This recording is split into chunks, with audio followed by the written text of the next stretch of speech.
And he entered again into the synagogue, and there was a man there which had a withered hand. He entered into the synagogue. Let's talk about that for a second. The synagogue was a place where the Jews at one time used to go to, and it was set aside to hear the word of God. But over time, they decided to make it a place of, what do you think about that? Almost like a restaurant, as if to say, okay, the word says that, but what he really meant was, like you going to let's go to Golden Corral where they may be making omelets. I want tomatoes and mushroom and onions on my next person. Don't put in the onions on mine because I'm allergic to that. And I only want the egg whites. And that's pretty much how the Jews start doing the word of God.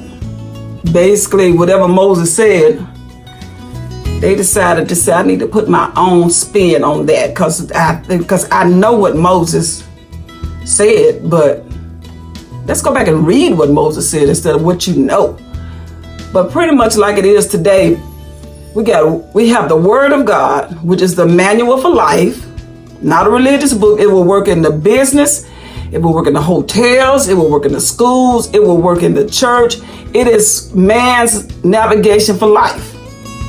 And he entered again into the synagogue. This is where he went to teach the word of God. And there was a man there which had a withered hand. One of his hands was not as straight as the other one. Let's just say that his hand was like this. One was, not the same as the other. One was dried up. And they watched him. What he gonna do? Whether he would heal him on the Sabbath day. Just waiting. We're gonna get him. That they might accuse him. And he said unto the man which had the withered hand. Now mind you, Jesus' nose was up. But anyway, man with the withered hand, even if they sat you in here just to try and see if they could trap me, where's your withered hand? He told him he's to stand up. And the guy stood up. And he said unto them, he said, looked at them, do y'all see this?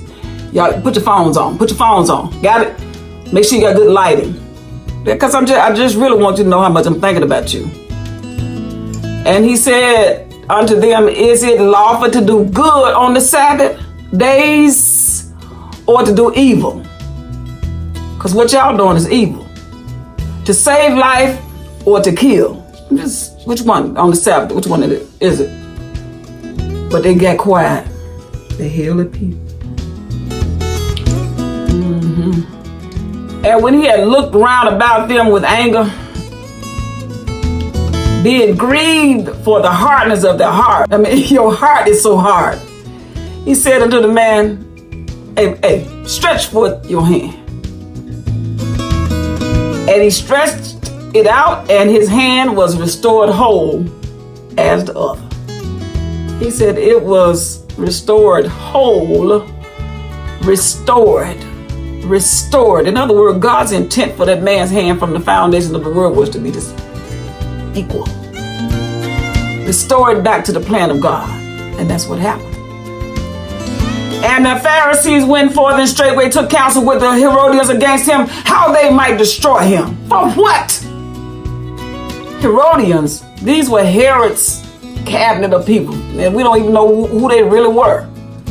But the Pharisees are always trying to go find somebody to make a bigger number to do the foolishness. I just don't get it. The only way you can be led like this, you got to take your eyes off of this book. Anybody can lead you, you don't read the word.